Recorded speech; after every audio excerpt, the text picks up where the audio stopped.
Permítame un segundo, por favor.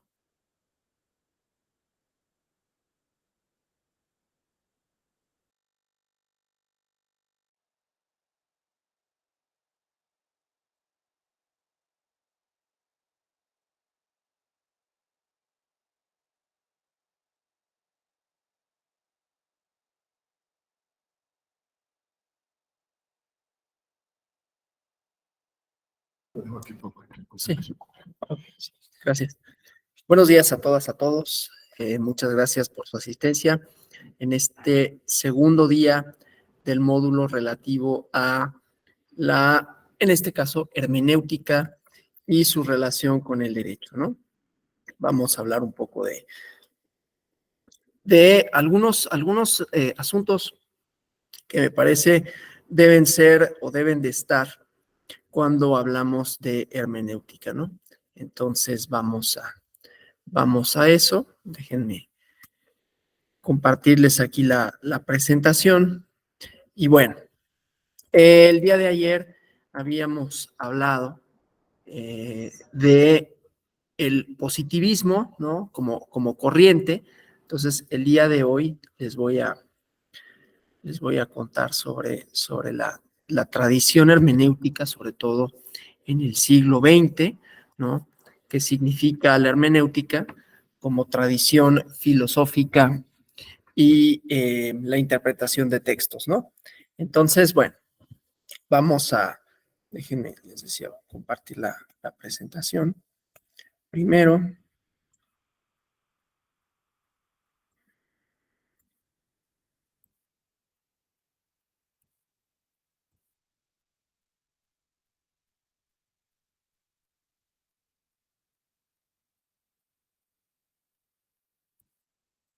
bueno, entonces, les decía, vamos a hablar un poco de la filosofía hermenéutica en general, ¿no? Déjenme ver aquí, tenemos algunas,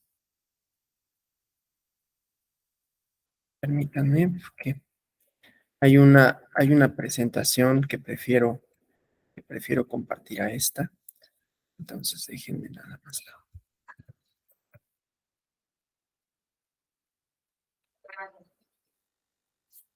No, permítanme tantito, por favor.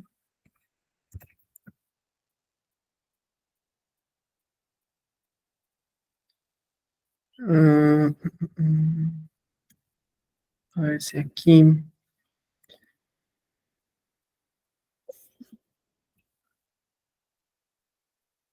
porque me interesa hablar de la hermenéutica desde un punto de vista filosófico, que es la tarea de esta presentación.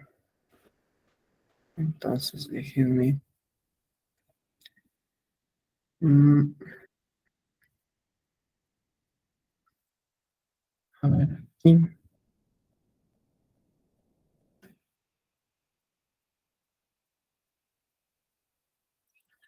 Bueno, les voy a compartir esta presentación. Está bien.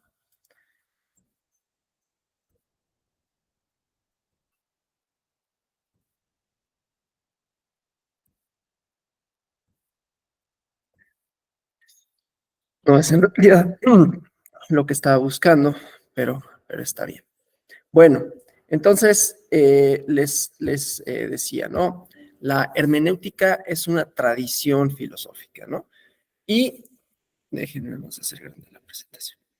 Es una tradición filosófica que, ha, que ha tenido una suerte de segundo auge no solo en la tradición jurídica, permítanme que esta silla está espantosa, déjame cambiarla, se mueve toda. No solo en el derecho, sino en todo el quehacer, digamos, de la ciencia social, a partir de los años 60 y quizás un poquito antes.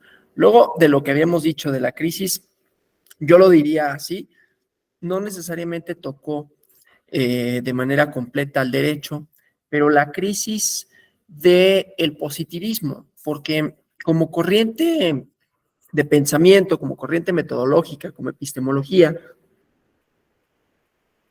el positivismo, una vez terminada la Segunda Guerra Mundial, pues se vio duramente cuestionada, ¿no? Inclusive en el derecho un poco, porque las constituciones de los estados democráticos de derecho eh, dieron un vuelco, ¿no? Menos hacia el contenido formal de la ley o hacia el texto de la ley propiamente, y hacia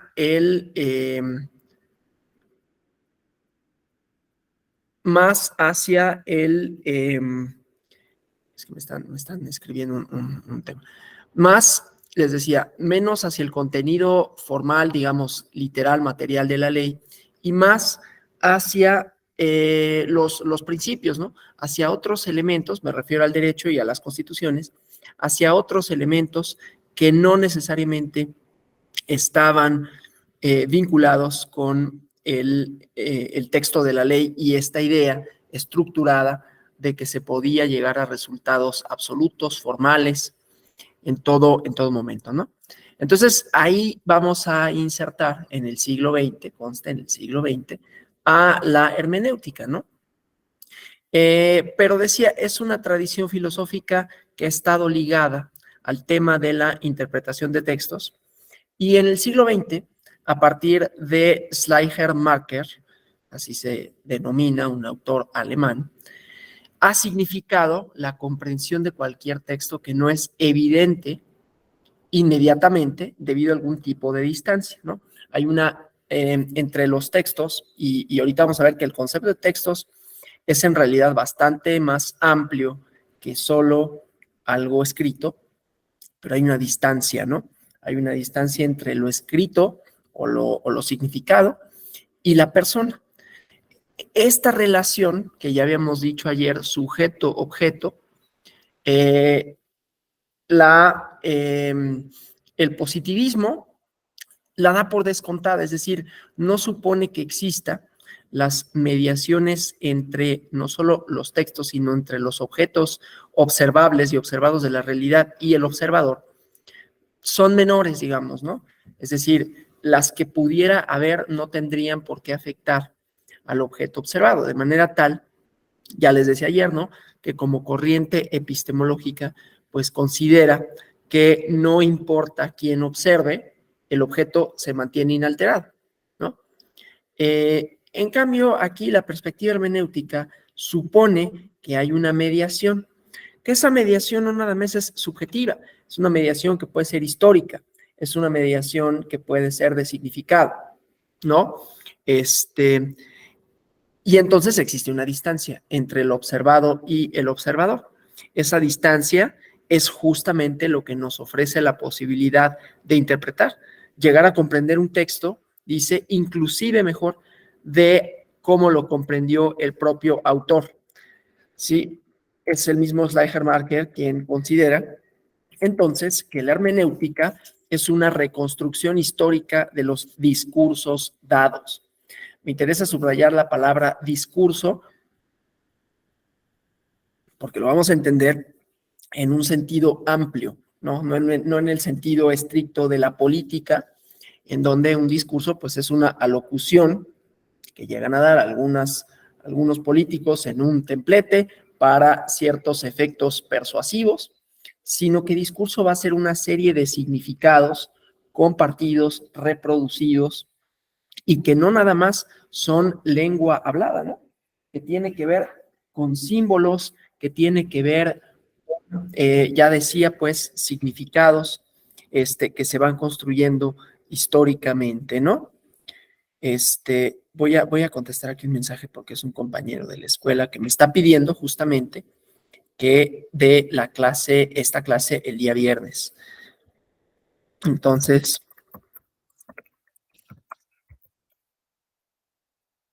nada más le contesto para decirle que sí.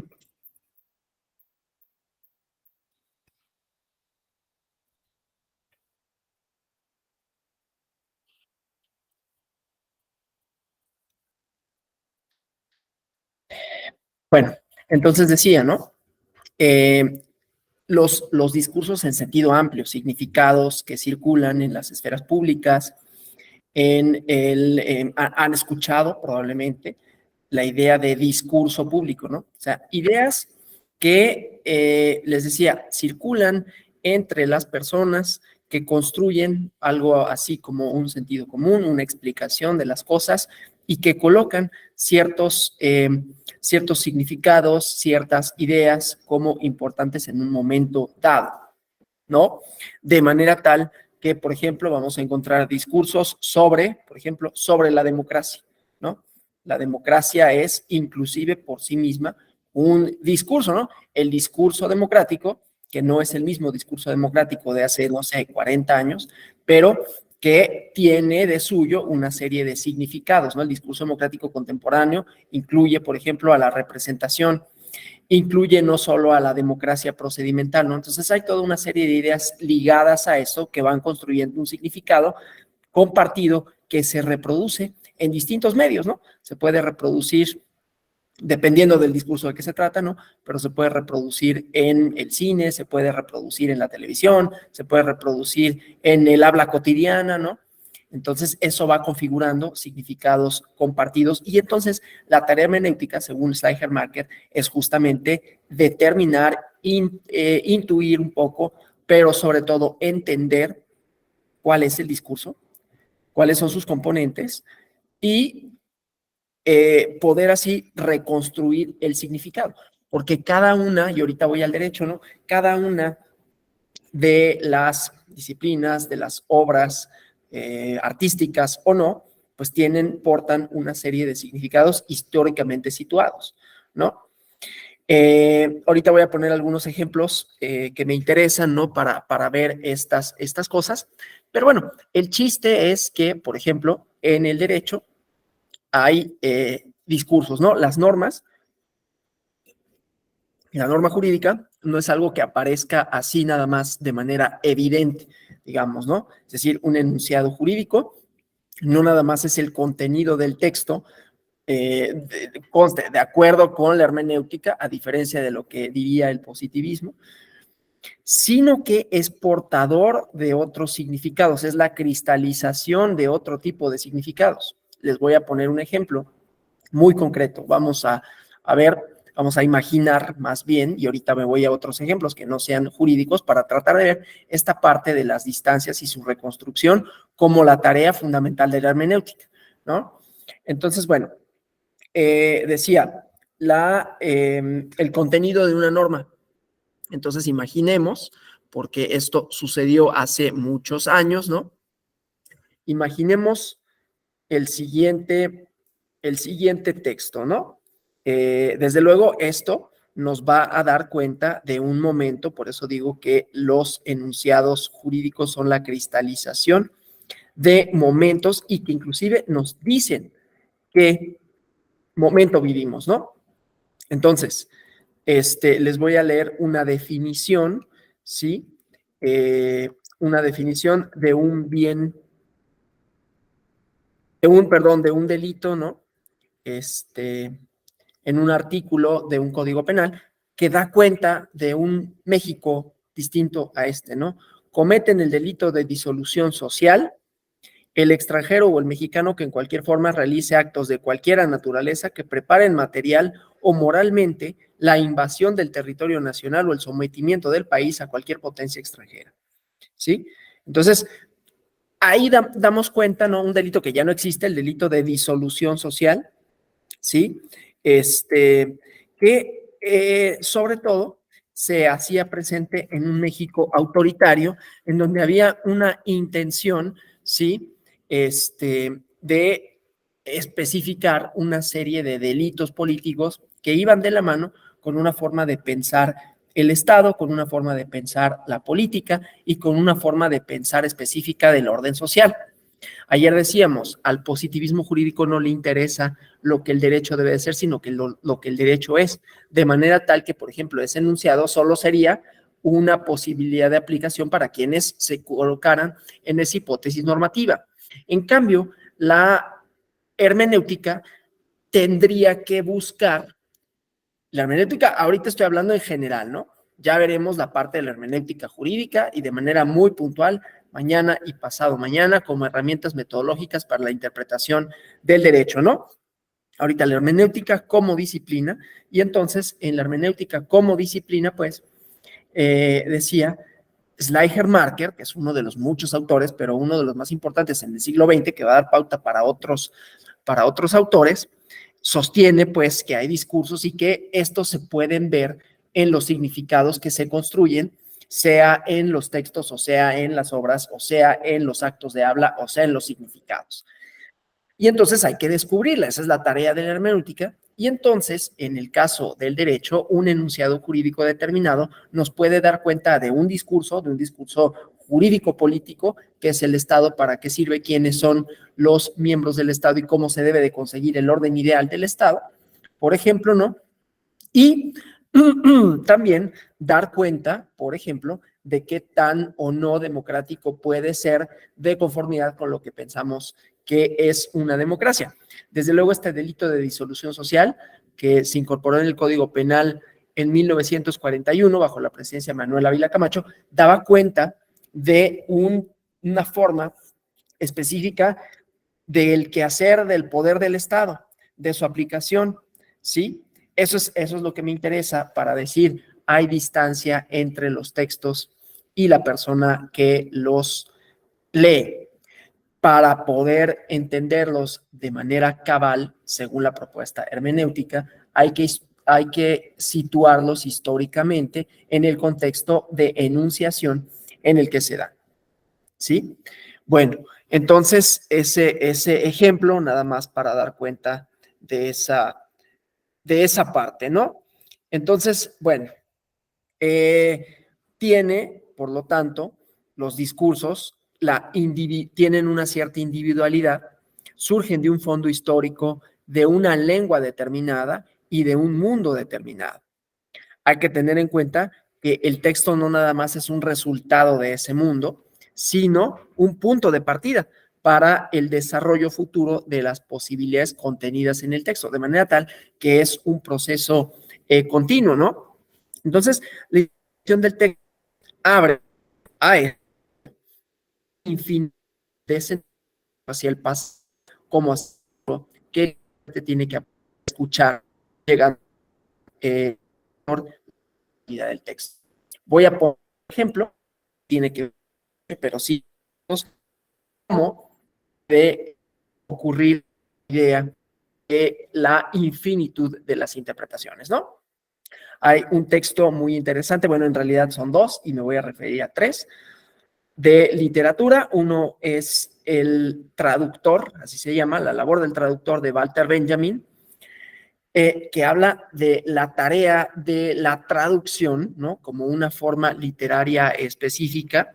Y luego Juan Villoro, recuperando esta idea de la labor de la traducción, dice cómo es interesante que para la literatura, las lenguas a las que es traducida, hay una permanente adaptación del sentido, del discurso, de las palabras que se van utilizando, de manera tal que una traducción, ¿no?, permite que el lenguaje en el que fue escrito originalmente se transforme y se adapte a los tiempos en donde es traducido y donde va a ser leído, ¿sí? Entonces, quiere decir, el contexto importa para efectos de la traducción. Y les voy a poner un ejemplo. Hay un cuento de Jorge Luis Borges que se llama Pierre Menard, autor del Quijote, en donde Pierre Menard supuestamente lo que hace es traducir el Quijote, ¿sí?, a el lenguaje arcaico en el presente. Desde luego lo que hace, evidentemente, en el cuento es un plagio, ¿no?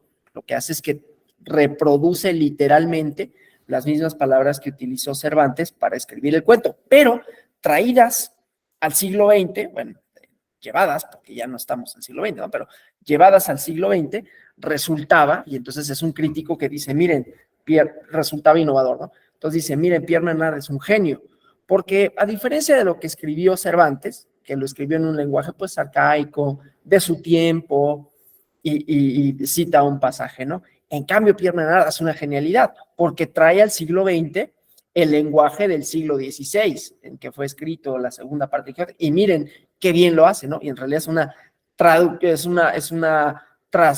¿cómo se dice? Literalmente es lo mismo que dice el texto, una transcripción literal del texto, ¿no? Esto solo para decir, ¿no? El cambio o los cambios que se suceden pueden no ser necesariamente evidentes y entonces el sentido de los textos no es que cuando hallemos su significado histórico sea el único posible. Cuando los leemos desde el presente, que tiene su interés, aunque siempre hay que guardar la distancia, ¿no? Para evitar condenar, ¿no? Lo leemos en el presente, pues resulta que esta persona era un así y asado porque pensaba como pensaban en su época.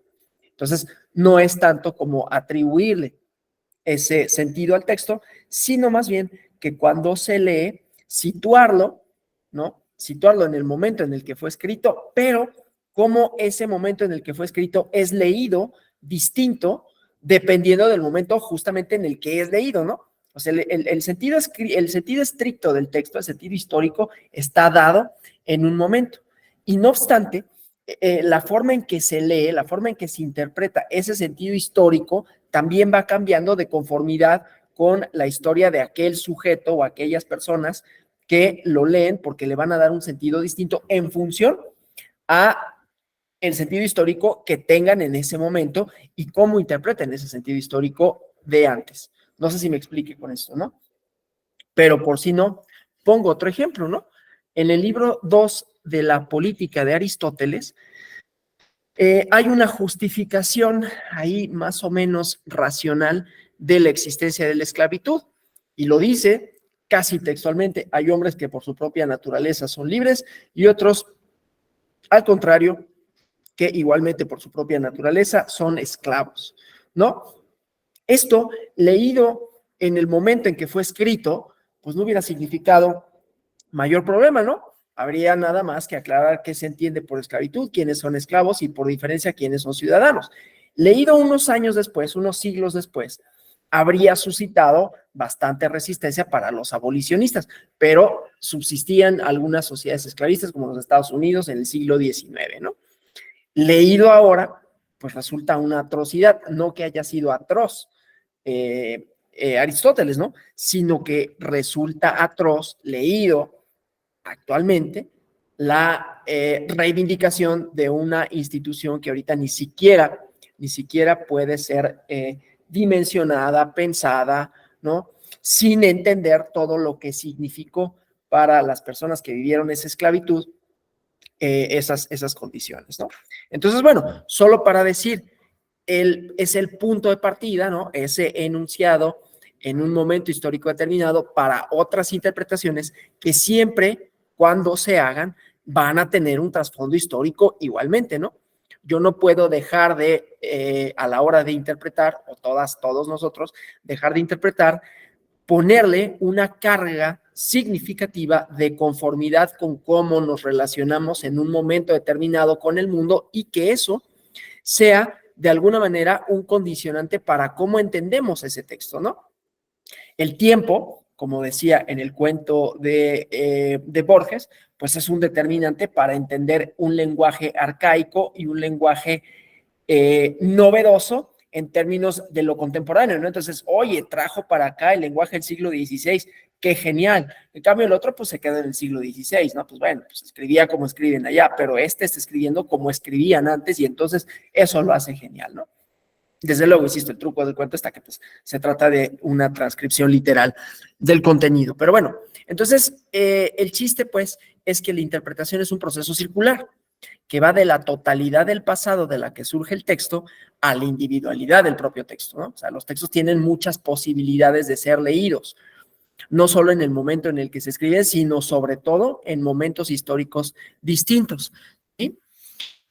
Entonces, interpretar, pues, es reconocer la individualidad del texto en su relación con el infinito.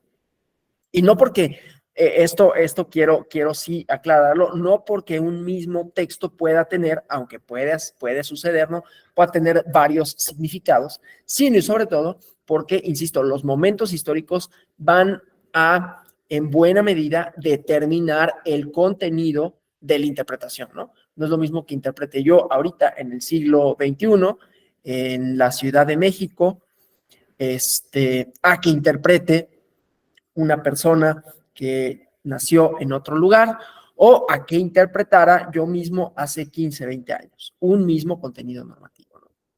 Es un poco el fundamento, y ustedes habrán escuchado hablar, ¿no?, y del estructural y esta cosa de la deconstrucción, ¿no?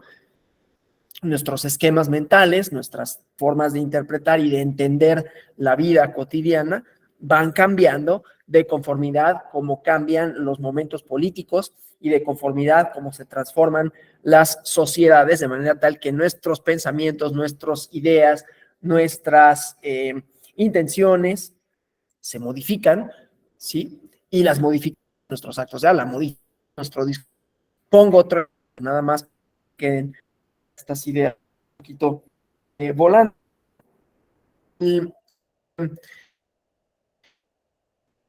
El incluyente ha sido que ha más o menos que también nuestro público a suscitar, aunque quizás menos, seguro no podré lo terminar, pero resistencias, ¿no? Yo mismo años que he usado mucho usar el lenguaje. Una vez reinterpretando, ¿no?, o la realidad, lo básico al discurso, no, bueno, pues ya como todos lo hacen yo también, sino a partir de reentender cuáles son las estructuras de significado que se están moviendo, ¿no?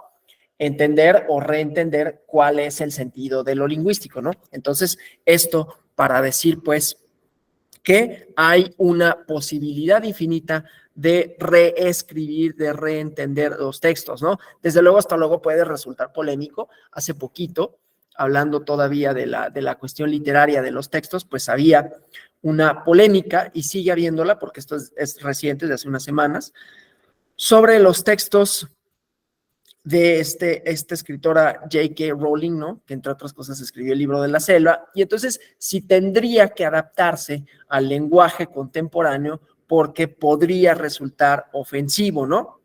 Y podría tener significados que actualmente ya no son compartidos en ese sentido, es decir, resulta disruptivo, no en el mejor de los sentidos, sino al contrario, ¿no?, de un cierto orden conforme se ha construido. Desde luego no está resuelta la polémica, solo para hablar de estas relaciones infinitas de reinterpretar, del uso de la lengua y de los significados, ¿no? En este proceso circular, que es toda interpretación, como siempre hay distancias, ¿no?, hay también posibilidades del malentendido, que es una de las cosas de las que se quiere desvincular la hermenéutica, ¿no? El malentendido, malentender es un tema fundamental en la hermenéutica posterior a Schleiermacher y tiene que ver con la universalización de la hermenéutica, ¿no? Entonces, luego Dietly aplica esto a todo conocimiento histórico espiritual, ¿sí? Hablando de metafísica, ¿no? Entonces, los procesos de comprensión, de interpretación, son los fundamentos para las ciencias, ¿no? De ahí que las ciencias, sobre todo las ciencias, dicen ellos, del espíritu, ¿no?, la historia, por ejemplo, sean dependientes para su seguridad de si es posible elevar la comprensión de lo singular a la validez universal, ¿sí? Una peculiaridad, pues, del planteamiento es que se pone el acento en la comprensión, ¿sí? Pero bueno, el chiste, pues, es que encontramos, pues, una universalización de la hermenéutica que encuentra su desarrollo, su transformación en la filosofía de Heidegger, ¿no? En donde la comprensión se configura como uno de los existenciarios del ser ahí, dado que el ser en el mundo está siempre acompañado de una precomprensión del mundo encarnada en el lenguaje del que dispone el ser ahí o el Dasein, ¿no? Suena mucho más abstracto de lo que es. Nosotros nos despertamos en nuestra vida cotidiana y damos por sentado que las cosas tienen una lógica y tienen una razón que hemos aprendido a entender, ¿no? Es decir, nosotros nos despertamos Y salvo algunos casos en donde no discernimos de manera inmediata en dónde nos encontramos, y eso nos supone justamente una angustia, aunque sea momentánea, no de, ay, caray, ¿dónde estoy? ¿Qué pasó? Pero normalmente, digo, eso llega a sucedernos, y justamente la angustia o la capacidad de no entender el entorno inmediatamente es lo que nos da una suerte pues vamos a decir así, de miedo, ¿no? Porque usualmente cuando nosotros despertamos sabemos en dónde estamos, sabemos normalmente, ¿no?, que estamos en nuestra casa y que nuestra casa tiene una disposición y que la cocina está en un lugar y en otro lugar está el baño, y tenemos una rutina más o menos estructurada. Sabemos que si salimos a la calle, pues están los automóviles, están las personas, que si vamos al banco, o sea, todo tiene una especie de orden lógico, pero que no nos es dado por sí mismo, sino con base a nuestras experiencias, ¿no? Entonces, por eso podemos predecir cómo van a suceder algunas cosas. Podemos saber, bueno, me tardo 10, 15 minutos en llegar a mi trabajo si estoy en mi casa, ¿no? Que eso sí sucede. Me tardo más de una hora y cuarto si tengo que trasladarme a Santa Fe, como el día de ayer, ¿no? Claro, hay veces que eso no podemos predecirlo porque la experiencia no nos da los suficientes elementos y entonces llegamos tarde. Por ejemplo, ayer yo a la clase, ¿no? Pero bueno, el chiste es que la precomprensión de estar en el mundo es aquello que nos permite darle sentido, porque ya tenemos una serie de experiencias previas con relación a cómo funcionan las cosas. Si esto no fuera así, entonces nuestra experiencia, tanto subjetiva como colectiva, sería imposible. Imagínense que gobernara el caos y entonces me despierto y nada tiene sentido, ¿no? Nada tiene sentido, ni dimensiones espaciales ni temporales. Entonces me despierto y así como pueden ser las 8 de la mañana, pueden ser las 4 de la tarde, como puede ser 20, ¿qué estamos hoy? 22 de marzo, o puede ser 4 de abril, ¿no?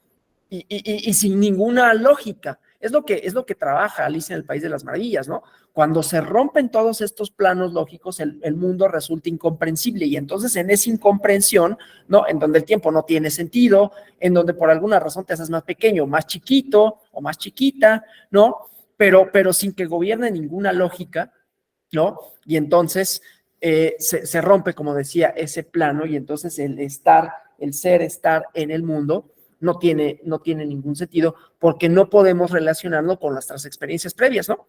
Es un poco, o un mucho, de lo que trata Kafka en La Metamorfosis. Para quienes lo han leído, ¿no? Una persona que, como todos los días, se levanta, quiere ir a trabajar, pero resulta que es una cucaracha, un escarabajo, más que una cucaracha, un escarabajo. Entonces, sabe él que es un escarabajo y que no tendría que verse de esa manera, pero por alguna razón así se ve. Entonces no puede ir a trabajar y lo van a buscar de su trabajo y dice, no, pues es que no me pueden ver porque si me ven no van a entender quién soy. Yo mismo no entiendo el mundo de la misma manera porque no lo capto de la misma forma, ¿no? Entonces, pues, el desarrollo del comprender, dice Heidegger, lo llamamos interpretación. El comprender, pues, comprender el entorno y digo, a partir de comprender el entorno, entonces podemos comprender las otras cosas, ¿no?, que lo construyen. El comprender, pues, se apropia de la comprensión, ¿no? La interpretación no se vuelve comprender otra cosa, sino a uno mismo, ¿no? A uno mismo dentro de un entorno. Esta transformación heideggeriana de la hermenéutica, por cierto, a los positivistas más positivistas, y sobre todo me refiero a los positivistas científicos, no a los positivistas jurídicos necesariamente, porque los positivistas jurídicos no necesariamente saben esta parte de la filosofía positivista, como Mario Bunge, ¿no?, que a mí me resulta infumable, por cierto. Heidegger y estos planteamientos les resultan una charlatanería, lo dice con esas palabras, ¿no? Pero bueno, eso solo lo digo, ¿no? El chiste es que esta transformación heideggeriana de la hermenéutica tiene dos vías, ¿no?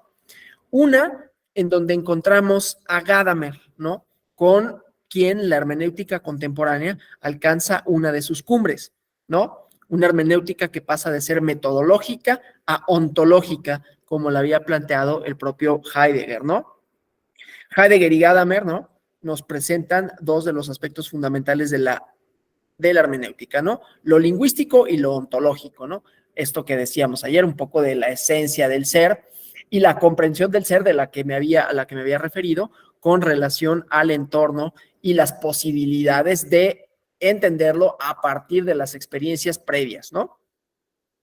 Bueno, entonces Heidegger plantea esta hermenéutica desde el punto de vista del sentido del ser, el aspecto ontológico, y a Gadamer le interesa desde el punto de vista del lenguaje. El ser, dice, el ser es lenguaje, ¿no? Esto en términos filosóficos quiere decir que somos seres lingüísticos, que somos seres que construyen sus significados, que construyen su mundo a partir del lenguaje. Les dije al principio de la clase que la hermenéutica adquiere un lugar importante, destacado.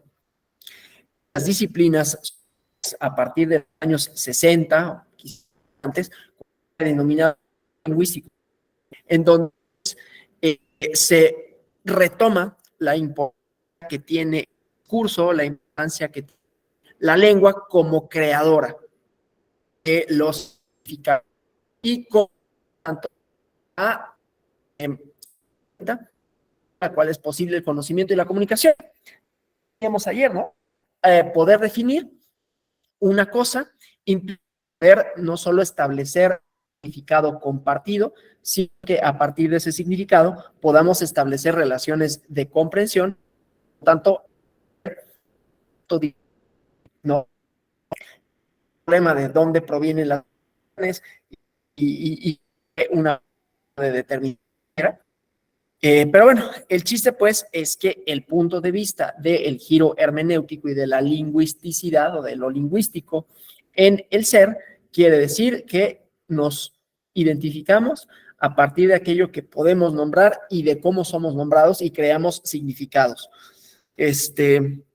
Entonces, bueno, esta pues transformación hermenéutica supone que la filosofía no tiene una visión directa de las cosas, ¿no? Y es justamente tarea de la hermenéutica descifrar los significados, ¿no? Entenderlos, porque las cosas como se nos presentan no son propiamente la realidad. Lo veíamos ayer con el mito de la caverna, ¿no? Y no con esto estoy diciendo que esté recuperando a Platón, simple y sencillamente que la idea ya había sido planteada de alguna otra manera. Entonces, lo que sucede, pues, cuando tenemos distancia entre un objeto, una palabra, una serie de significados, es la posibilidad de que las mediaciones nos conduzcan al error. La tarea de la hermenéutica es que lleguemos al conocimiento verdadero, ¿sí? El percibir, propio de la fenomenología, cede el paso al comprender, que es la interpretación. Una interpretación, entonces, entendida como el desvelamiento, como la liberación para evitar malos entendidos, ¿no? Entonces, la hermenéutica así transformada por Heidegger abandona un cierto camino del historicismo al que me había referido y el camino de la fenomenología, ¿no? Se centra en clarificar la estructura hermenéutica del ser ahí y entonces empieza a hablar de el tema, pues, de el contexto de la historia y su relación con el lenguaje, ¿no? Un lenguaje que tiene que ser entendido como el medio en el que vivimos y participamos con los otros, con las otras, y que se muestra sobre todo de manera más paradigmática en el diálogo, ¿no? Que a cada uno de nosotros nos viene dado con la tradición. Entonces, este planteamiento que de Heidegger y que va hacia la hermenéutica de Gadamer, ¿no? Que amplía entonces la estructura del entendimiento entre personas en el diálogo y que no solo se centra además en los actos de habla, sino en todos los textos entendidas como obras de arte lingüísticas, supone, como ya había dicho, un diálogo siempre abierto, ¿no? El ser del texto es el lenguaje. Esta dimensión, ¿no?, lingüística del texto de la hermenéutica, a partir de Gadamer, considera que el objeto justamente de la hermenéutica es ese, ¿no? Desentrañar el ser. Bueno, entonces, en la teoría hermenéutica del lenguaje, pues resulta importante el nombrar, el conceptuar, y con ello, cuando nombramos, cuando conceptamos, entonces estamos creando, ¿no? Cuando creamos una cosa, creamos el significado de la misma, ¿no? Entonces, los nombres son elementos del lenguaje en donde podemos distinguir funciones referenciales, funciones de sentido, ¿no? Es decir, una función referencial es diferenciar una cosa de otra, y cuando hablamos del sentido, ¿no? Hablamos, pues, del acto de nombrar, ¿no? Por ejemplo, los nombres propios, ¿no? En donde situamos a aquel o aquello que nombramos dentro de un contexto de significado, ¿sí? Dentro de una tradición según la hermenéutica, ¿sí? En el nombrar bíblico, hablando de la hermenéutica religiosa, ¿no? El nombrar bíblico, ejemplificado por el nombre de Jesús, ¿no? El personaje de Jesús, a partir del momento de la anunciación, queda inserto en una tradición de los profetas, ¿no? De modo que todo lo que estos dijeron se cumple en su persona, y de esta manera a ese primer nombre se le van integrando otros nombres que nos revelan su identidad. Entonces, los nombres, pueden ser nombres propios o nombres de las cosas, ¿no? Son los que van diciéndonos cómo es la realidad o la identidad de aquello que nombra. Es a través de los nombres que la realidad se nos presenta como algo posible, ¿no? El nombrar es un proceso abierto por medio del cual se va manifestando la realidad y su riqueza es inagotable, ¿sí? En el acto de nombrar están articuladas distintas identidades y sentidos, ¿no? A medida que vamos nombrando, se nos va revelando lo que las cosas son. Hace muchos años hubo una película bastante interesante que se llamaba ¿Y tú qué sabes? ¿No? Y comenzaba con unos científicos que aseguraban, yo no digo que esto haya sucedido, sino que ellos sostenían que cuando llegaron los barcos a América, ¿no? Los barcos, la Niña, la Pinta y la Santa María, las personas originarias no veían los barcos porque no estaban dentro de su marco de referencia. No veían nada en realidad, veían una cosa que hacía que el mar se moviera de manera distinta, pero no podían discernir eso que estaban viendo porque no estaba dentro de su campo de referencia, no porque fueran tontos ni mucho menos, simple y sencillamente porque nunca lo habían visto, de manera tal que poderlo nombrar les era imposible porque no tenían una experiencia previa. Una vez que lo nombran, no lo nombran de la misma manera que lo nombraban aquellos que llevaban los barcos, ¿no? Otra vez, porque la experiencia que tenían resultaba distinta y entonces le atribuían inclusive otros sentidos, ¿no? Puedo regresar al ejemplo de Alicia en el País de las Maravillas, donde vemos mucho esta parte, ¿no? De el proceso abierto que supone nombrar, por qué las cosas se llaman como se llaman, por qué cambian de nombre, por qué cambian de significado. Y no solo pensemos en los sustantivos comunes, ¿no? ¿Por qué se llama taza y no sé, vasija? ¿O por qué se llama taza y no cama? Independientemente de eso, ¿no? Pensemos en significados compartidos que tienen mayores implicaciones, ¿no? Lo bueno, lo malo, lo justo y lo injusto van transformándose también a medida de cómo lo nombramos, quiénes lo nombran y en qué momento se nombra esa parte, ¿no? Entonces, como decía, nombrar revela lo que las cosas son. Lo importante de la hermenéutica es que esa revelación de las cosas como son a partir del nombre sea una revelación correcta y no mediada por el error, que siempre es posible, porque ya decíamos, entre el sujeto que conoce y el objeto a conocer hay una distancia, ¿no? Entonces, cuando nombramos, vamos delimitando un espacio en donde se nos revela la identidad de un personaje o de una cosa. Entonces, podemos afirmar que el lenguaje es el lugar en el que acontece el nombrar y, por lo tanto, el lugar de la manifestación de la identidad de aquel o aquello al que nos referimos con los nombres. Vamos a dejar las abstracciones. El Estado, por ejemplo, hablando del derecho, el Estado tiene la capacidad de nombrar y normar, ¿no? Entre otras cosas. Esta parte del ejercicio legítimo de la violencia implica, entre otras cosas, que tiene la capacidad, el Estado, más allá de los porqués, más allá de sus facultades, pero se deposita en él la facultad de decidir, de decir y de castigar, en todo caso, aquello que es malo, ¿no? aquello que es malo para el colectivo, ¿no? Entonces, ahí hay una manifestación en donde nombramos, por ejemplo, delincuente a una persona que comete un delito y con ello le damos una identidad, le damos una manera en la que condicionamos y en la que definimos cuál es su actuar dentro de una sociedad determinada, ¿no? Porque además en la definición delincuente vamos a tener otra serie de significados aparejados, ¿no? Es decir, el significado de delincuente va unido a una serie de conductas que igualmente están definidas como delitos y que si en algún momento se redefinen, entonces le vamos a quitar esa carga significativa. Por eso es que es un proceso de reelaboración constante y entonces en los momentos en donde se denomina delincuente, es un ejemplo, ¿no? A una determinada persona, pues vamos a encontrar qué significaba para ese lugar en específico qué ideas había en torno a la delincuencia. Entonces tenemos identidades de referencia, identidades de sentido, ¿no?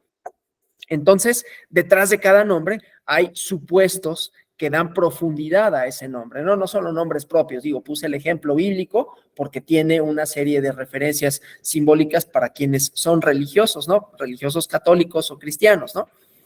El chiste es que todo nombre supone un contexto de significación, que detrás de cada nombre hay supuestos que le dan sentido a ese nombre, que une a este con toda la historia a través de la tradición.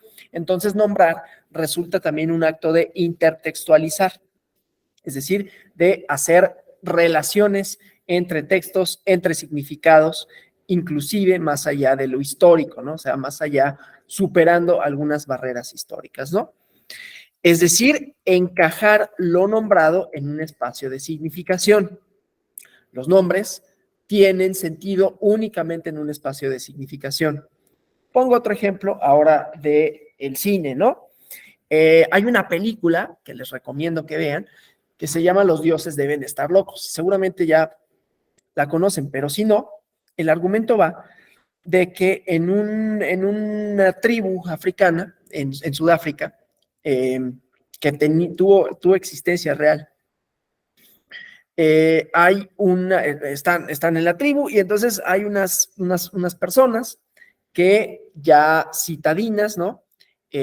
Sobrevuelan esa área y a uno de ellos se le cae un envase de Coca-Cola, el envase de vidrio que antes conocíamos, ¿no? Y que tenía un significado específico para la cultura occidental, o varios significados en competencia inclusive, pero bueno, el chiste es que se les cae un envase de Coca-Cola y las personas de esa tribu, como no lo conocían, como no saben de dónde viene, además, ¿no? Pues les cae del cielo, entonces le atribuyen significados distintos, ¿no? El que tiene ese envase, que aparentemente pues cae del cielo, entonces lo mandan los dioses, entonces ese envase tiene un significado de quien lo tenga va a tener poder. Pero una tribu que se lleva muy bien y de pronto cuando aparece esa cosa empieza a haber disputas y entonces también la condenan posteriormente, ¿no? Esto solo para decir, en un contexto de significación distinto, deja de tener sentido ese envase que para nosotros resulta un significado más o menos universal. Entonces, siempre hay que ver los contextos de enunciación y de significación. Si nosotros trajéramos a una persona que tiene varios años de fallecido, hay un cuento de Balzac, el coronel Chateaubriand, creo que se llama, que revive, ¿no? Una persona que había estado en la guerra y supuestamente muere, lo dan por muerto y después regresa y entonces es un desorden porque todo el mundo ya se había acostumbrado a su no presencia, incluida su mujer, ¿no? Entonces desconfigura, ¿no? Una serie de supuestos dados porque su presencia ya no encaja bien, ¿no? Luego lo retoma Javier Marías en un libro que se llama Los enamoramientos, para hacer una metáfora igualmente de cómo el pasado tendría que tener algún sentido para podernos permitir seguir entendiendo el presente y poder relacionarlo con el futuro, ¿no? De manera tal, pues, que los intertextos no nos permiten colocar a los nombres, a los significados en espacios para los cuales tiene sentido y que cuando los sacamos deja de tenerlo. Voy a compartirles aquí algo que me parece que puede dar mayor cuenta de esto. Entonces déjenme nada más compartirles una imagen, ¿no? Para hablar de los contextos, justamente, ¿no? Entonces, en la Galería Nacional de Arte, déjenme, por alguna razón, en la Galería Nacional de Arte, bueno, por alguna razón me desconecté de otra. En la Galería Nacional de Arte en Francia se publicó esto. ¿Cómo se llama? Se compartió esto como una forma específica de arte, ¿no? Y uno diría, bueno, pero ¿esto qué tiene de artístico, no? No tiene nada de artístico un mingitorio volteado con una pinta. La premisa de Duchamp era que el arte era entendido en función a un contexto, que cuando nosotros una cosa que por sí misma no es, desde luego un mingitorio no es arte, salvo que la saques de contexto y la pongas justamente en un museo donde parecería no tener nada que hacer. Eso es lo que vuelve artística. Digo, esa es una premisa un poco elaborada y quizás justificativa de la falta de talento, pero lo interesante sobre todo no es si podemos decir que una pieza artística, el arte contemporáneo más o menos en eso se basa, si una pieza artística es o no arte, sino cómo el contexto de significación, que lo que me interesa es la premisa de Duchamp, ¿no? El contexto de significación es lo que le da un cariz interesante a este mingitorio, ¿no? Entonces, ese sacarlo de contexto es lo que lo haría de cierta manera interesante e inclusive artístico, ¿no? El carácter artístico, pues, no viene dado, dice él, por el contenido mismo, sino por el contexto en donde se encuentra, ¿no? Bueno, entonces, cuando nos movemos en el ámbito de los nombres, estamos dentro de la ciencia de los signos, de la semiótica, ¿no? De los nombres pasamos a los conceptos, o sea, la semiótica son los significados que le podemos atribuir a una determinada cosa, ¿no? Nombramos arte o no en función dice Duchamp, en función a su contexto de enunciación, ¿sí? Y entonces ahí hay una especie de reto, ¿no? A las conciencias que dicen lo artístico tiene que ser algún discurso sobre qué es el arte y por qué, ¿sí? Y entonces esto sacado ahí es como de, no, pues esto no tiene nada de artístico y él hace una enunciación con relación a esto. Bueno, esos son lo semiótico, ¿no? Podemos no conocer al autor de una pintura, que otra cosa que sería interesante también es la hermenéutica que hay ahí, ¿no? Las Meninas de Velázquez tienen ahí una serie de significados, o el nacimiento de Venus de Botticelli también, ¿no? De toda la mitología detrás, y entonces comprenderla, o podemos ver la belleza de la pintura independientemente de que tengamos los referentes para interpretar todos los significados que están ahí presentes, o el Guernica, ¿no? Cualquiera de estos, pues, y los significados y los contextos. Pero bueno, el chiste es que hay símbolos, ¿no?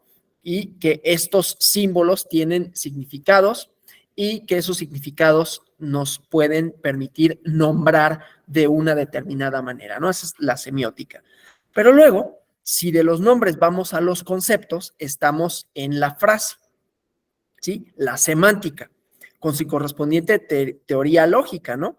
En donde lo relevante es la estructura conceptual de los referentes. Lo importante es la función delimitadora del objeto, ¿no? Su identificación. Los conceptos construyen al objeto como una idealidad simbolizada, ¿sí? Entonces hay que distinguir de el nombrar y el conceptuar, ¿no? Que en principio podemos decir que tienen como resultado que producen el discurso, ¿no? Como una totalidad. Y entonces, el nivel siguiente, ¿no? De la hermenéutica es discernir, pues, el discurso en la obra. Si vemos aquí una obra o una propuesta artística de Duchamp, entonces aquí tendríamos que discernir el significado de eso que no nos viene dado por su propia naturaleza, ¿sí? Entonces, hay que discernir, como decía, el discurso en la obra. ¿Cuál es el discurso? Pues en este sentido, aquí, lo que sería, pues es una contraposición a lo que hasta ese momento se había considerado arte, ¿no? Entonces, si la semiótica es la ciencia de los signos y la semántica la de las frases, la hermenéutica es la ciencia de los discursos entendidos como un entretejimiento de nombres y frases, ¿sí?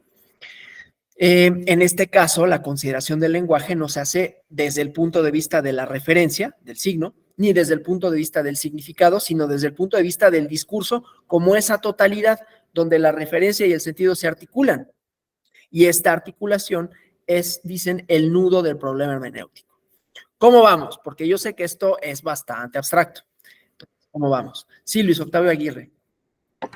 Sí, ¿qué tal? Buenos días. Nada más, si pudiera así repetir lo de la hermenéutica, porque definió lo que era semiótica y semántica. La hermenéutica sí, es... Ajá. Sí. La semiótica tiene que ver con los signos, ¿no? La ciencia de los signos. Y pensemos en la manera más simple, un signo de interrogación, una prohibición, la vuelta en U, el semáforo en rojo, ¿no? Esos tienen significados y tienen sentido esos significados porque han sido construidos, ¿no? No nos vienen dados nada más así de que, bueno, pues ya nosotros sabemos que el semáforo en rojo significa algo, significa detenernos para el flujo del tráfico, pero no necesariamente eso sería obvio para todas las personas en todos los momentos. Antes de que se inventaran los semáforos, pues eso no tendría sentido. Trajéramos a una persona que no conocía los automóviles y pues ver un semáforo en rojo no significaría absolutamente nada. Por eso es un contexto de enunciación en donde están insertos los signos, ¿no? Eso por un lado. Entonces tienen nombre. Nombramos gracias al signo semáforo. Ese es un primer nivel. Luego pasamos al nombre a los conceptos, ¿no? De los nombres pasamos a los conceptos. Entonces, signo rojo, concepto semáforo, concepto alto, ¿no? Con lo que ello significa. Y de ahí pasamos a las frases, ¿no? Entonces, la parte siguiente es discernir el discurso en los significados. Puede ser en la obra de arte o puede ser el discurso en el signo del semáforo en rojo, ¿no? ¿Cuál es el discurso? Pues es un discurso de orden, podemos pensar, ¿no? De vialidad, de civilización, de industrialización, ahí le vamos añadiendo, ¿sí? Entonces, primero, la hermenéutica nos permite discernir el discurso que hay detrás de los signos y detrás de las frases, pero el punto de referencia, el signo y el punto de vista del significado, la semántica, no es lo que interesa a la hermenéutica, sino cómo se articulan el uno y la otra, ¿no? Cómo se articulan el signo y el significado, es decir, cómo articular el concepto semáforo a el rojo, a la noción de orden vial, ¿sí? Ese es el punto, el nudo del problema hermenéutico. Lo importante del discurso no es su referencia en el sentido denotador de palabras, sino el proceso de comunicación que se establece entre el significado y las y los lectores, ¿no? Entonces, comprender los significados, saber de qué están hechos y saber para qué sirven es la tarea de la hermenéutica, dicho en otras palabras, ¿no? Entonces, por ejemplo, la tarea hermenéutica, en todo caso, para una persona que apenas se inserta en el mundo, pues sería explicarle por qué tiene sentido que el semáforo en rojo esté hasta abajo, ¿no? Y que el verde sea hasta arriba. Por ejemplo, ¿no? Pues una convención. Pero eso nos permite discernir una serie de cosas, ¿no? Nos permite darle contenido a esto que podemos denominar orden vial, digo, solo como ejemplo, ¿no? Entonces, el lenguaje no se hace, como decía, solo desde el punto de vista ni del signo ni del significado, sino que une una y la otra, ¿sí? Sí, más o menos quedó como un poquito más clara la definición. Sí, muchísimas gracias. No, de nada. Nada más. ¿Alguien más? Okay. Sí, había comentar algo más. No, nada más ahí en relación a lo que estaba comentando, por ahí también hay un ejemplo de que se tiene que interpretar el texto en el contexto o el significado. Ajá. Por ejemplo, en la Constitución creo que todavía está lo de que no se pueden embargar imprentas. Sí. Ajá. Entonces, eso fue algo que se puso ahí en la Constitución cuando se escribió, pues en 1917, porque va en ese contexto, iba más relacionado a la libertad de ideas, Sí. a la libertad de comunicación, que algo que actualmente ya no tiene tanto sentido porque ahora es la comunicación, la libertad de expresión, ya va más relacionado a internet, redes sociales, o sea, ok. Y ya por último, nada más, por ejemplo, no sé si ha visto la película Contacto. No. Es, por ejemplo, como si llegan, por ejemplo, los extraterrestres, o sea, ¿cómo le haríamos para comunicarnos con ellos? O sea, ¿qué sentido, qué símbolos, qué sentido tendría ciertos símbolos, ciertas señas, en qué lenguaje, de qué forma? Bueno, Sí, va claro. relacionado a lo que mencionaba del significado de las palabras. Y ya, nada, por último, una disculpa, por ejemplo, ahorita está la profesión que se llama naming. Ajá. Naming, que va relacionada al marketing digital, Sí. que es nombrar cosas, ¿cómo nombrarías una cosa nueva o una marca? Sí. Bueno, ya, muchas gracias, y disculpen No, gracias. muy pertinente la intervención. Y justamente, sí, algo que no tiene nombre, ¿qué nombre le pones, no? ¿Y por qué le pones de una determinada forma? Eso sí, resulta bastante interesante y bastante innovador. Una pregunta, ¿me escuchan bien? O sea, no se traba mi intervención ni nada, porque yo tengo un poco de problemas de pronto al escucharlos o al verles en las cámaras de repente se apagan. Entonces, ¿me escuchan claramente?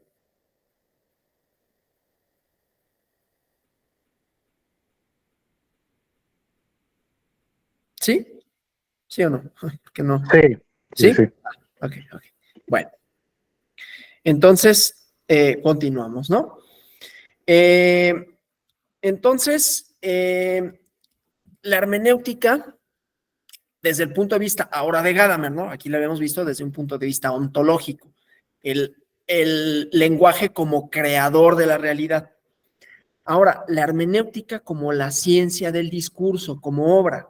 Gadamer centra su hermenéutica en el sentido de que el texto es un lenguaje y este puede ser interpretado, ya sea como una máscara que oculta algo, Nietzsche, Freud, ¿no? O como un símbolo que hace presente un mundo, dice Gadamer, ¿no? Gadamer entiende el texto como un lenguaje que hace presente un mundo.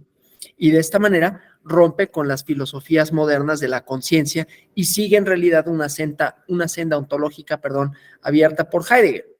El texto puede ser considerado desde dos puntos de vista, el de la conciencia y el del lenguaje, ¿no? Me detengo en Gadamer porque en las clases, en los posgrados, en Derecho, inclusive, ¿no? En Derecho Constitucional, en Filosofía del Derecho, siempre vamos a Gadamer, a verdad y ser, ¿no? Verdad y método, perdón. Entonces, bueno, para Gadamer, dice, el texto es una obra lingüística dentro de la cual interactúan dos personas, ¿no? Una o uno que se constituye como autor y otra que es un lector. Estas dos sujetas o sujetos se relacionan entre sí y se encuentran en el mundo que el texto crea y que puede ser habitado por la o el lector, ¿no? El mundo del texto es el ámbito en donde se encuentran la autora, la lectora o el lector, y donde tiene lugar la experiencia viva de la lectura, ¿no? El mundo donde la persona encuentra donde la o el autor encuentra a la o a la lectora, es creado por el lenguaje. Hace su aparición en el texto como obra escrita. Entonces, el lenguaje solo tiene verdadera existencia, dice Gadamer, en el hecho de que en él se representa el mundo. ¿Sí? Esta noción gadameriana del texto es la piedra angular de su hermenéutica, de toda la hermenéutica del siglo XX, ¿no? Que sigue su senda. Una tradición que resulta fundamental y donde la acción, ¿no? Es la palabra, ¿no? La palabra es fundamentalmente acción, creación de un mundo, en el sentido teológico cristiano, ¿eh? O sea, esta teoría del lenguaje asume y desarrolla un cierto romanticismo, ¿no? Y que encuentra la base de la hermenéutica en Gadamer y El textualismo, ¿no? Al hablar del lenguaje como un decir originario. El lenguaje es mitologizador, creador de leyendas, figurador de la realidad, creador de mundos posibles, ¿no? Lo importante del lenguaje dentro de esta tradición es la figuración, la creación del mundo, ¿no? O sea, esto que ya había dicho, si lo vemos desde el Estado, el poder de nombrar y de normar quiénes son ciudadanas y ciudadanos, y tiene una trayectoria histórica, y tiene una serie de tensiones y una serie de porqués, pero yéndonos al punto de vista, ya no nada más del derecho, aunque claro que el derecho crea, ¿no? O sea, si nosotros pensamos, a ver, voy a hacer una acotación, hablando estrictamente del derecho, ¿no? De cómo crea una realidad, cómo produce una realidad del derecho, ¿no? Cómo condiciona el movimiento de las personas, ¿no? Entonces, si por ejemplo a una persona la denominamos ciudadana, ciudadano, además de todos los significados históricos que eso tiene, y que podría ser una tarea hermenéutica de discernir qué significa y qué ha significado la ciudadanía, cuáles son las tradiciones de ciudadanía que están insertas en ese concepto, como un hecho material de la realidad ontológica presente, es decir, que configura el ser del presente, a nosotras y a nosotros, y nos permite desplazarnos. Ser ciudadanas y ciudadanos no nada más es un discurso democrático, ¿no? Y entonces que supone la igualdad de derechos, supone la igualdad ante la ley, supone la universalidad, más o menos, ¿no? Del ejercicio de los derechos, su goce y disfrute, ¿no? Y con ello otras posibilidades de ser, pero bueno. Entonces, esa primera definición también condiciona nuestro movimiento porque no somos ciudadanos de la misma forma aquí que lo seríamos en otro país, ¿sí? Ahí no perderíamos nuestra condición originaria de ciudadano, pero sí ciertos derechos que podemos ejercer. Esto solo para decir, es una definición jurídica. No es que esté en mi ser, ¿no? No es que a mí me vean y, pues es que tú eres tal y por lo tanto tienes tales derechos. No es que esté en nuestra naturaleza, es que es creada por un acto, ¿sí? De nombrar, compartido, ¿no? Mexicano. Bueno, eso tiene una serie de, o mexicana, eso tiene una serie de significados, una serie de símbolos que le dan sentido, pero que en realidad son creados, ¿no? Y son creados no solo por realidades históricas, sino por el lenguaje, ¿sí? Y tiene sentido porque, insisto, condiciona al mismo tiempo que posibilita mi movimiento, mi desplazamiento, ¿no? Como mexicano tengo un pasaporte y puedo ir a otro país y si tengo ese documento, entonces me puedo desplazar de una manera que si no lo tengo, ¿sí? Entonces, en ese sentido, nuestra experiencia hermenéutica del mundo también se ve configurada por el derecho. O cuando una persona en un acto solemne, simbólico, de creación de significado, porque los significados se crean en la acción, y mediante palabras, mediante fórmulas, como el matrimonio, y entonces ya la persona matrimoniada, el casado, casada, los como cónyuges, ese acto de creación de significado no solo los vincula, sino que posibilita, al mismo tiempo que imposibilita la celebración de otros actos, ¿no? Un significado social, un significado jurídico, a partir del cual entonces su acción, su hacer y su no hacer en el mundo vienen creados por esa denominación, que no es otra cosa que eso, una denominación reconocida por el derecho, pero que nada cambia a tus características físicas, ¿no? Te pones un anillo ahí y eso construye el significado, pero en realidad no cambias tu naturaleza ni nada. Lo único que cambia es una denominación, un nombre. Y ese nombre tiene un significado compartido que permite que entiendan, ¿no? Una serie de cosas que te atribuyan, ¿no? otras obligaciones, comportamientos, etcétera, ¿no? Entonces, en ese sentido, es que el lenguaje es figurador de la realidad, creador de mundos posibles. Eso desde el derecho, ¿no? Desde la literatura, pues es quizás mucho más interesante, ¿no? Entonces, lo importante del lenguaje dentro de esta tradición es la figuración, la creación del mundo, ¿no? En la hermenéutica de Gadamer, el lenguaje se constituye como el centro a partir del cual tiene lugar nuestra experiencia hermenéutica del mundo. Nosotros pensamos desde el lenguaje como centro, ¿sí? Desde dicho centro experimentamos nuestra finitud histórica, pero la experimentamos como perteneciente a una totalidad de sentido que nunca puede ser dicha completamente. O sea, que todo hablar humano es finito, en el sentido mío, ¿no? Ya sea aquí mi finitud, pero por otro lado, o sea, mi hablar, el mío personal, tiene unos ciertos límites. No obstante, hay ahí una infinitud de sentido por desplegar y por interpretar, ¿sí? Entonces, bueno, esta pertenencia del ser finito del lector a una totalidad siempre abierta de sentido constituye lo que la metafísica llama la relación trascendental entre el ser y la verdad, ¿sí? Que tiene algo que ver con lo que Aristóteles decía del alma, ¿no? Que hace hace en cierta manera todas las cosas, ¿no? Esto mismo ocurre con el lenguaje en donde estamos inmersos y por eso nuestra relación con él no es una relación de apropiación, sino de pertenencia, ¿sí? El sujeto, sujeta, lector y lenguaje se pertenecen recíprocamente. En esa relación de pertenencia hay una dialéctica siempre abierta, ¿no? Esta relación de pertenencia es originaria, no derivada, ¿sí? Entonces, la pretensión originaria de Gadamer, en el punto de partida de su filosofía, es la de la universalidad de la experiencia hermenéutica, ¿no? Que debe ser accesible desde cualquier punto de vista, si ha de ser una experiencia universal. El camino elegido por Gadamer para lograr esta pretensión es la comprensión del otro, ¿no? De los otros, ¿no? Bueno, en la aplicación de la hermenéutica de Gadamer, ¿no? Las polémicas modernas de los métodos, esta cuestión de la importancia que adquirió en el siglo XX la demostración y la metodología, sobre todo de corte positivo, ¿no? De la experimentación, habían reducido los problemas epistemológicos a la doble línea del comprender y del explicar. Habían expulsado del contenido epistemológico el tema hermenéutico, ¿no? De la aplicación, que las tradiciones filológica, jurídica, teológica habían formado parte integrante en la tarea del entender, ¿no? Que según dichas tradiciones estaba integrada por distintos tipos, ¿no? Y que decía que la comprensión de cualquier texto, ya fuera la ley o mensaje, no podía reducirse a su comprensión o explicación, sino que desembocaba necesariamente en una aplicación, fuera técnica o práctica, ¿no?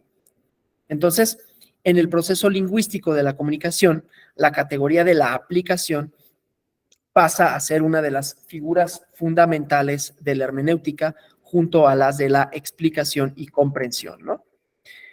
Entonces, el planteamiento, pues, es metodológico, ¿no?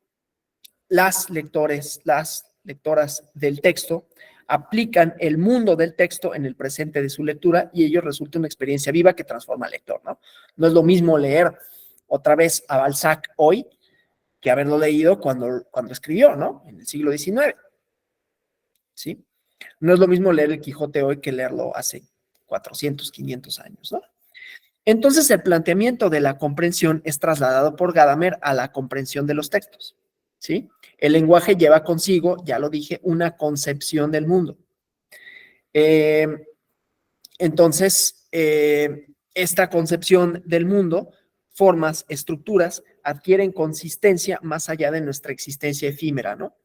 Tienen garantizada la resurrección que les procura el lector que ha sido afectado por ellas, ¿no?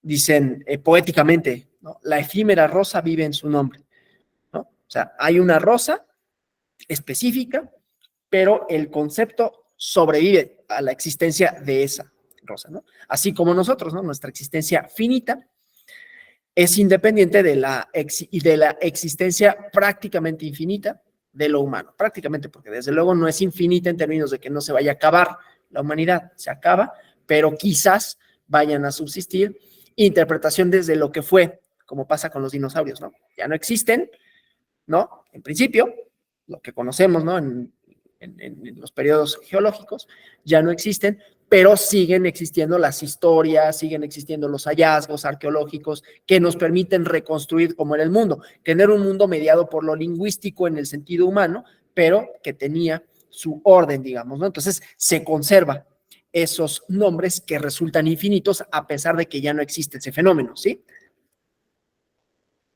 Bueno, si Gadamer tiene esta ontología hermenéutica heideggeriana, hablemos ahora de algunos otros autores, digamos, ¿no? Y me interesa, ya les había adelantado, la deconstrucción de Derrida. Los franceses son muy acusados, sobre todo los postestructuralistas de Derrida, en algún sentido Foucault, ¿no?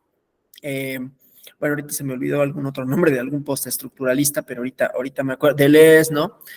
Lacan, en un cierto sentido, que es el más cercano al psicoanálisis, son muy criticados por su aparente falta de rigor, ¿no? Así como, ¿quién sabe qué dicen? No, suena como muy raro, muy incomprensible y al mismo tiempo no tiene ningún asidero empírico, ¿no? Con la realidad.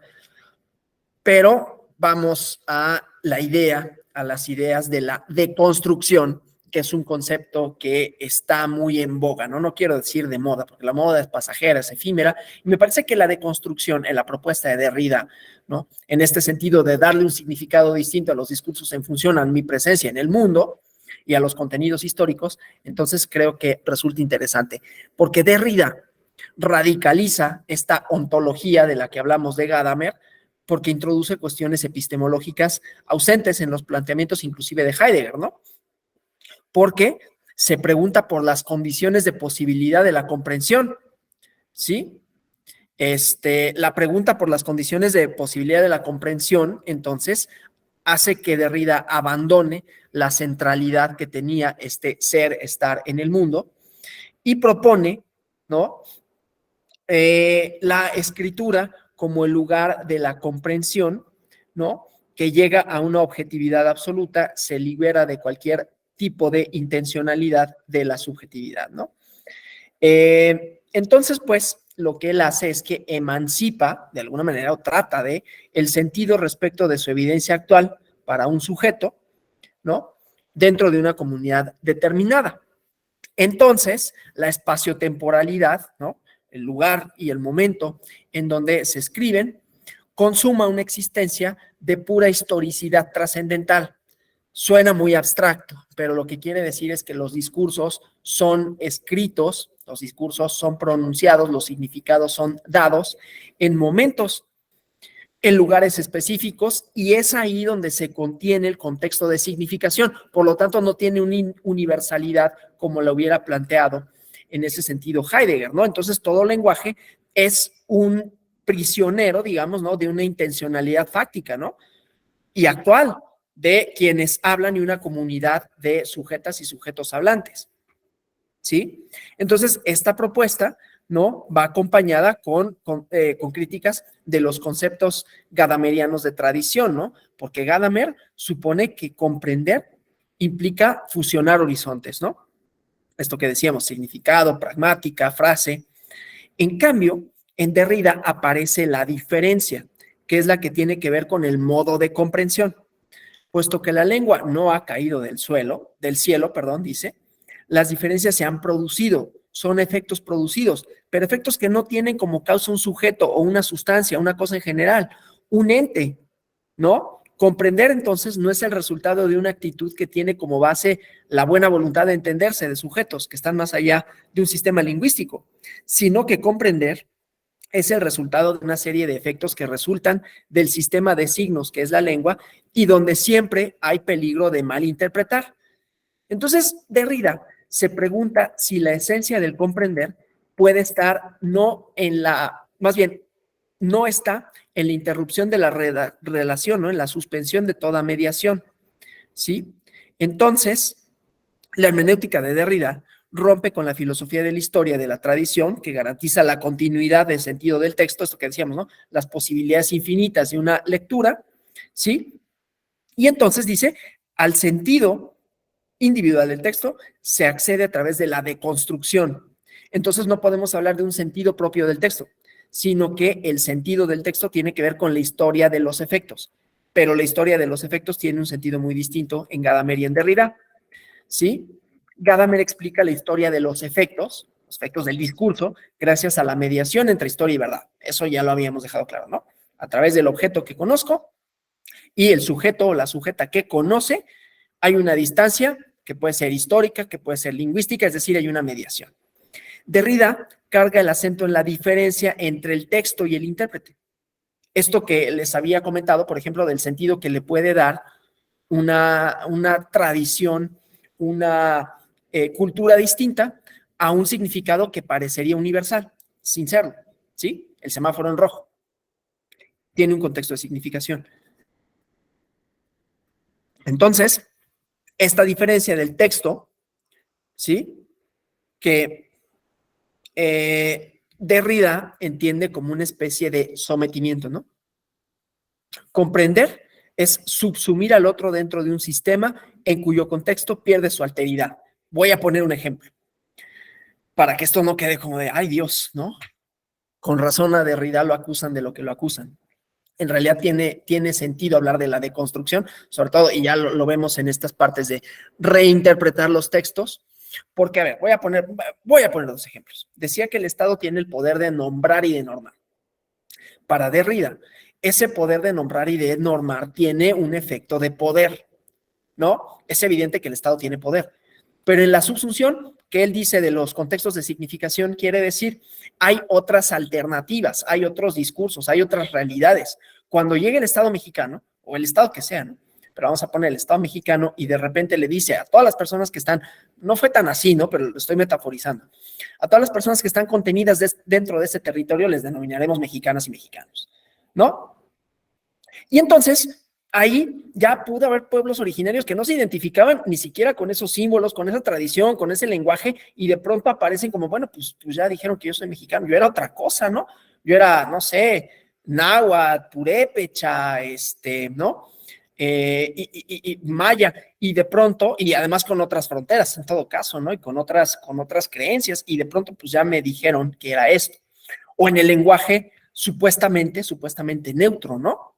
En donde el discurso del español tradicionalmente decía, bueno, pues es que los sustantivos comunes en plural llevan la O y ese es el neutro, ¿no? Es decir, todos incluye también a todas. Es decir, ¿pero por qué? Pues porque así es. Entonces, ahí justamente en este sistema, ¿no? Que entiende como sometimiento, el otro, en este caso la otra, en este caso los otros pueblos originarios, pierden su alteridad, pierden esa diferencia, ¿no? Es una forma de entender la comprensión, como ven, muy diferente a como lo hace Gadamer, porque Gadamer destaca la participación en un todo de sentido. Derrida resalta la subsunción en una totalidad, ¿no? Como asumimos que esta es la forma de definirlo y entonces nos subordinamos de alguna manera, ¿no? Aceptamos este acto, ¿no? Desde luego, ahí hay, como decía, poder, ahí hay algunas fuerzas, ¿no? Que se imponen. ¿Sí? Entonces, el deconstruccionismo de Derrida es también un textualismo, ¿no? En donde prima el juego de los signos y el texto frente a la idealidad. ¿Sí? Déjenme ver aquí qué me dicen. Es que luego veo los WhatsApp porque como les digo que de repente tengo como problemas para verles bien y me dice aquí que el internet está un poco mal, entonces no sé si el WhatsApp se adecuó y ya se cortó la comunicación, inclusive se me fue la pantalla, ¿no? Pero bueno, entonces Gadamer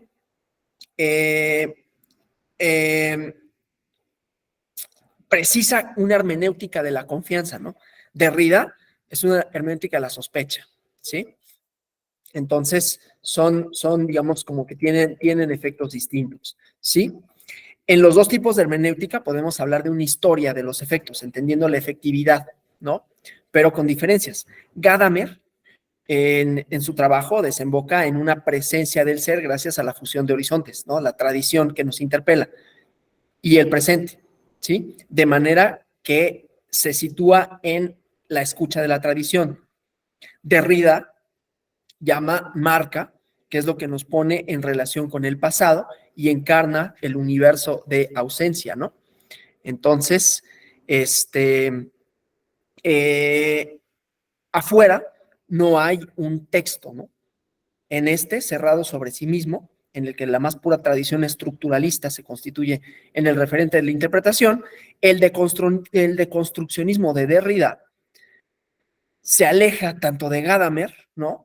Como de Ricoeur, al que me referiré ya por último, ¿no? A la hora de diferenciar a la hermenéutica del estructuralismo, ¿no? En este sentido, de que no hay una estructura de sentido, de significado compartida, sino, como les decía, una subsunción, ¿no? Bueno, pasamos al último dentro del giro lingüístico, ¿no? Que es Ricoeur, o Ricoeur, como se le quiera decir, ¿no? Hay una conferencia que les recomiendo que vean, que se llama Del existencialismo a la filosofía del lenguaje, ¿no? Y dice él que el tipo de hermenéutica que él prefiere comienza con el reconocimiento del significado objetivo del texto como distinto a la intención subjetiva de los autores, ¿sí? Fíjense, reconocer el significado objetivo del texto diferente de la intención subjetiva del autor. Entonces, el texto puede tener una significación objetiva independiente del autor, que puede tener intenciones subjetivas, ¿no? Entonces, el significado objetivo no es algo que se esconde detrás del texto, sino que es un requerimiento dirigido a quienes leen, ¿no? La interpretación es un tipo de obediencia, pues. Ricoeur, entonces, elabora una hermenéutica que se basa en la intersubjetividad, que está presente en la escritura-lectura, ¿no? Es una hermenéutica concebida como un desciframiento de los símbolos, ¿sí? Que tienen expresiones distintas, ¿sí? Entonces, un símbolo, según la interpretación de Ricoeur, está conectado con la realidad de forma constitutiva, ¿sí? Entonces, pues se pregunta cómo se establece de nuevo la conexión entre lenguaje y realidad, ¿no? En su interpretación del símbolo, considera que tiene distintas funciones, ¿no? No me voy a referir mucho a esto porque en realidad tiene como mucha parte metafísica, ¿no? Abstracta, porque dice la cósmica, la onírica, ¿no? Y la poética, ¿no? Pero bueno, lo que me interesa de todo esto, ¿no? Es que dentro de la teoría ruconiana hay una distinción en los símbolos, ¿no? En donde el hecho a destacar es, siguiendo a Aristóteles, la concreción de lo abstracto, ¿no? O sea, cómo el símbolo es una concretización, es una materialización de lo abstracto, ¿no? Entonces, el símbolo nos permite ver, posibilita que el pensamiento se despliegue en un montón de imágenes que se revelan por la palabra, que manifiesta sensiblemente el poder decir del lenguaje, ¿no? Entonces, la tarea de la hermenéutica es descifrar el sentido oculto aparente, ¿no? Otra vez, como lo era ya en Gadamer, ¿no? El camino de Ricoeur hacia la hermenéutica se cumple a partir de su asunción del giro lingüístico, ¿no? Entonces, la interpretación de la hermenéutica reside en la profunda diferencia entre la estructura de Derrida y la inteligencia hermenéutica, ¿no? Bueno, entonces, el texto resulta una obra abierta. Y recordemos que los textos no son nada más los textos escritos, ¿no? Son los símbolos, los significados, las palabras, las frases. Y el texto, según Ricoeur, no se le da al lector como un objeto fijo de referencia, como ocurre con la percepción, ¿no? Volvemos al mito de la caverna, ¿sí? La percepción es lo que yo alcanzo a ver y lo que alcanzo a entender a partir de eso que veo.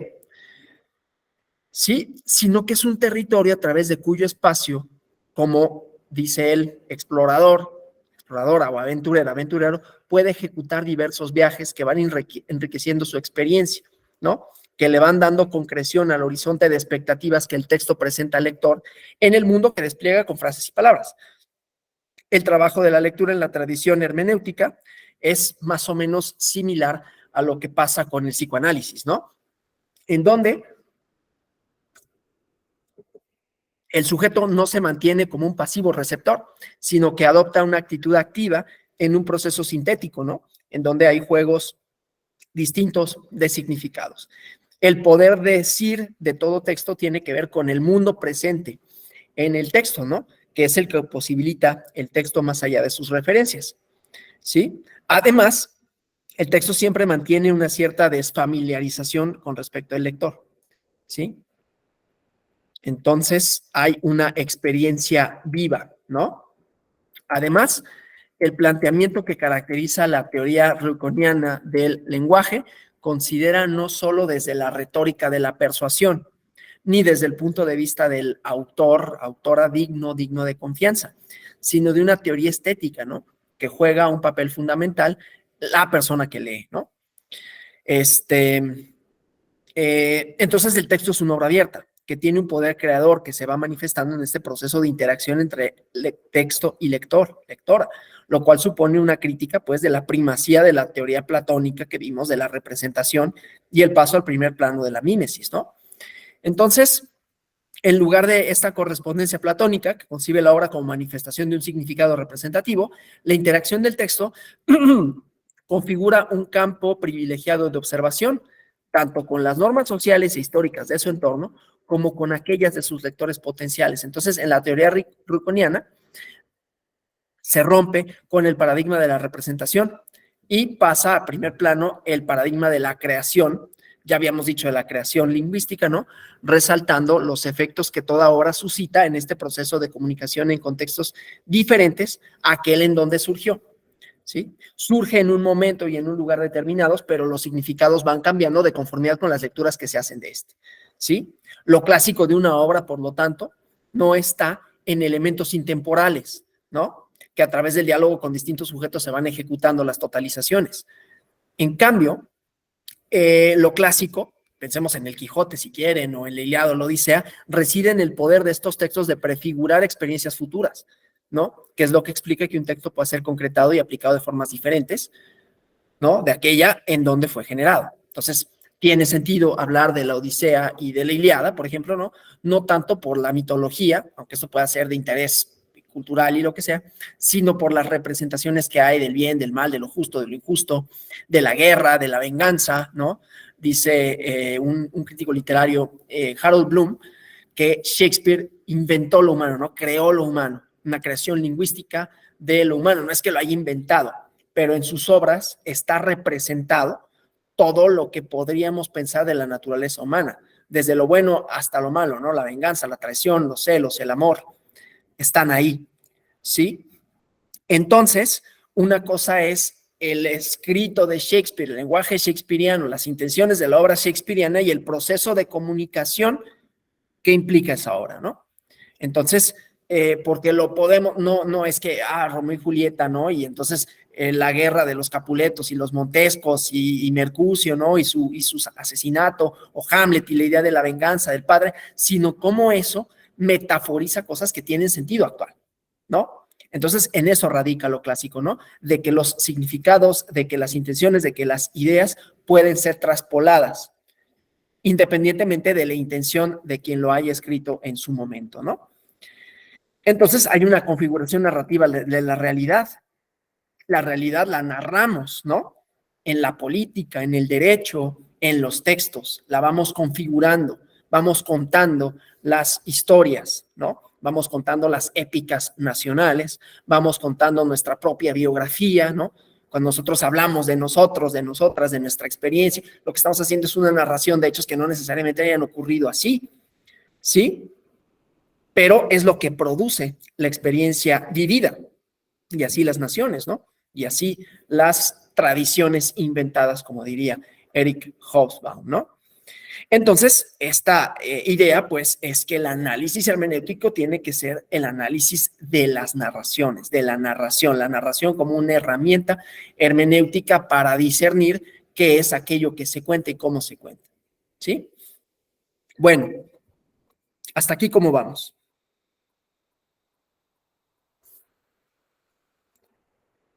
Bueno,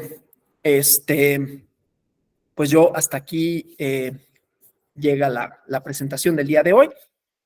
Espero que haya sido interesante, que les haya resultado sugerente, ¿no?